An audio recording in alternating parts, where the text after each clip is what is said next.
پہاڑی زبان میں اپڈیٹ سنیے۔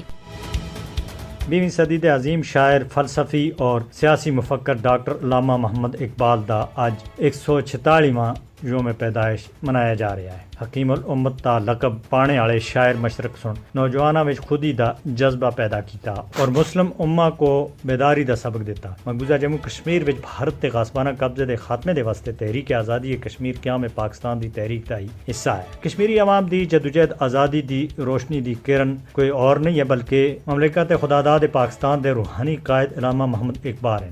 اپنی آخری عوامی تقریر وچ شیخ عبداللہ شاعر مشرق کو کچھ ان الفاظ وچ یاد کر دیں۔ اس صدی دے آغاز وچ علامہ اقبال سن مقبوضہ جموں کشمیر دا دورہ کیتا، جد ہر طرف جہالت اور غربت آسی، انہاں سن خدا تھے انقلاب دا شعلہ پڑکانے دی دعا کیتی۔ جس دعا دا ادھر ذکر کیتا گیا ہے وہ ساقی نامہ دی مندرجہ ذیل اختتامی سطور وچ موجود ہے۔ دا شاعر مشرق سن نشاط باغ سری نگر وچ 1921 وچ اپنے پہلے دورہ وادی کشمیر دے دوران لکھی اسی۔ نظم دا محاورہ اے ہے: توڑ اس دست جفا کیش کو یا رب جس نے روح آزادی کشمیر کو پامال کیا۔ شاعر مشرق سن اپنی شاعری کو اپنے دور دی تحریک آزادی، خاص طور دے برطانوی نو آبادیاتی دور دے بھارتی مسلمانوں دی زندگی اور جدوجہد دے تناظر وچ مجموعی سیاسی بیانیے کو متاثر کرنے والے موضوع وچ نہ صرف تبدیل کیتا بلکہ بھارتی مسلمانوں دی معاشی حالت زار دے بارے وچ بانی پاکستان قائد اعظم محمد علی جناح کو